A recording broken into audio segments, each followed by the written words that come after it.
Cafe Anyway.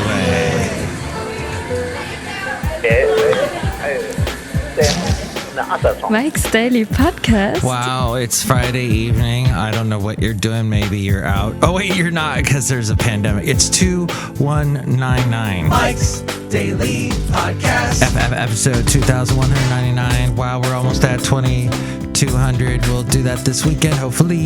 And you will have a great time watching some kind of game, possibly, where they hit each other really hard. And then there's a bunch of commercials. And people watch those and they go, I just watched a bunch of commercials. I'm an idiot. Mike's Daily Podcast. Forcing myself to take time to watch commercials, that's pretty dumb. For a person that makes commercials Daily for a living Podcast. Oh, but Mike, they're so creative. Yeah. Oh, you've got to watch them because they're so creative. No, that's okay. I've got better things to do, as the good friend of mine, Terry Clark, once said. No, she's not a friend of mine. I did do an interview with her. I know it. I just can't find it. It was eons ago. Speaking of eons ago, I'm looking at pictures from a year ago. My lovely lady friend and I, on her birthday, went up to Shasta, Mount Shasta, and it was the first time that, and the last time Basil ever experienced snow. He kind of looked around like, what is happening here?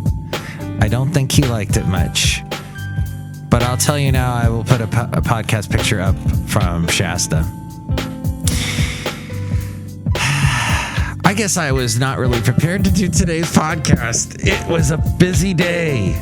There was so much going on. I don't know what happened. I thought at first, oh, it's going to be an easy day.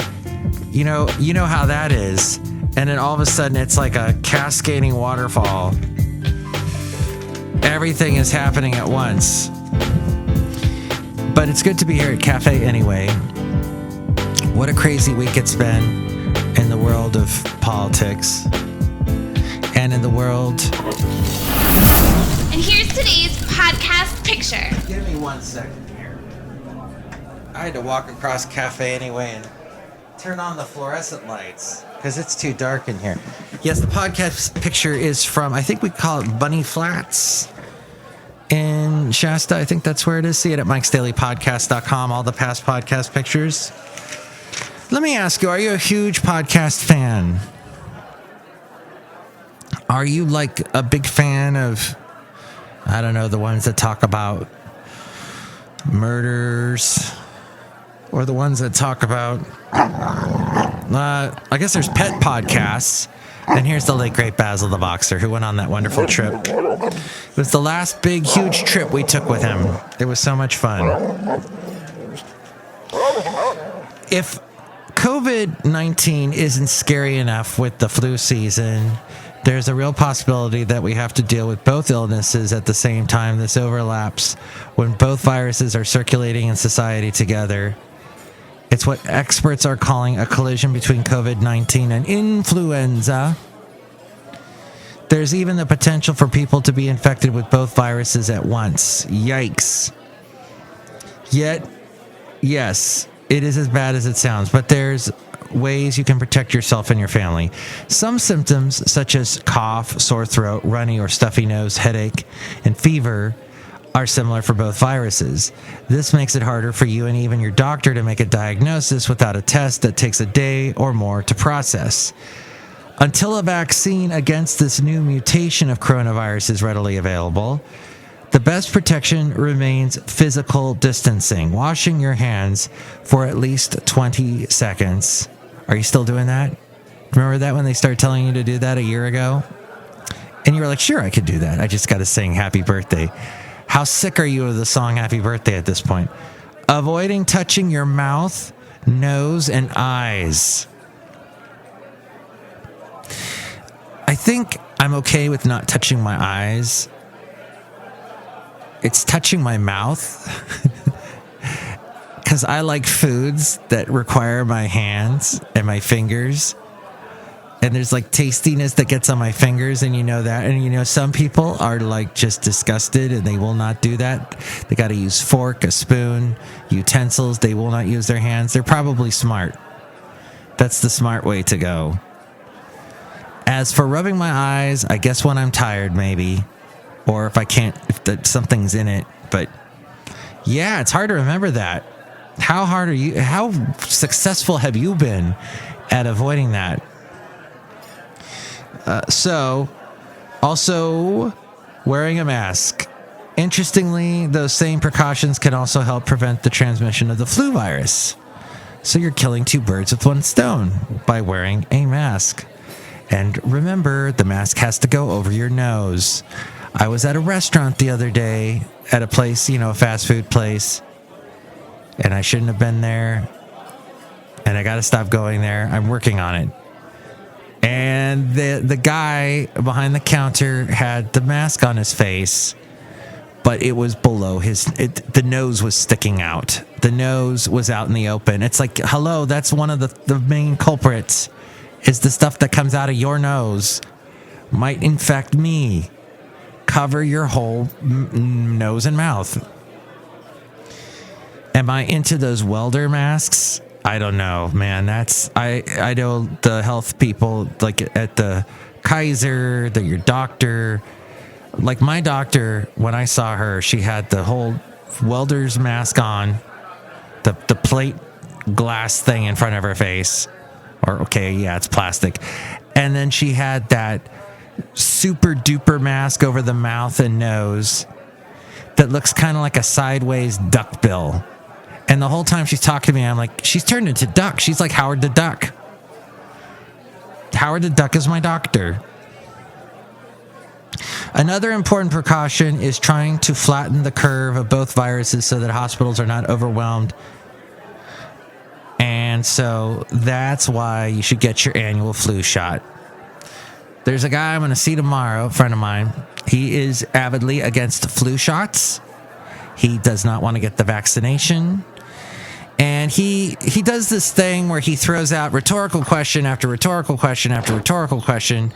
And he asks the question in such a way that I can't answer it, either because I'm too stupid or I don't have that information at my hands, my fingertips, or it's just a question that cannot be answered. And basically he does this, he uses humor because he is afraid, because he's full of fear, and he doesn't know what's going to happen if he gets a vaccine. Am I going to be sick and get worse? Even if I might as well that's his thing. I might as well just brave it. I've gotten this far without getting the coronavirus. Maybe, you know what? Maybe I can still, because I'm still going to have to wear a mask anyway. I'll just take my chances. And then he'll get sick. And I'm telling you now, I don't think this guy's going to make it. I think he would agree with me if I said that. It wouldn't look good for him, let's just say. So we're outside a cafe anyway, somewhere in Podcastro Valley, the last place on earth. Yes. Let's see. Oh, when a vaccine against COVID-19.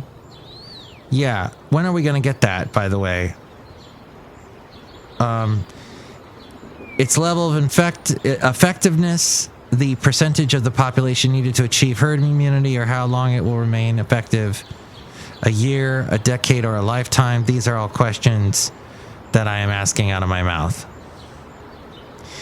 Okay, and this was all from the Costco Connection. And Lawrence Varga, a pharmacist and a general manager of Costco pharmacy operations in Canada.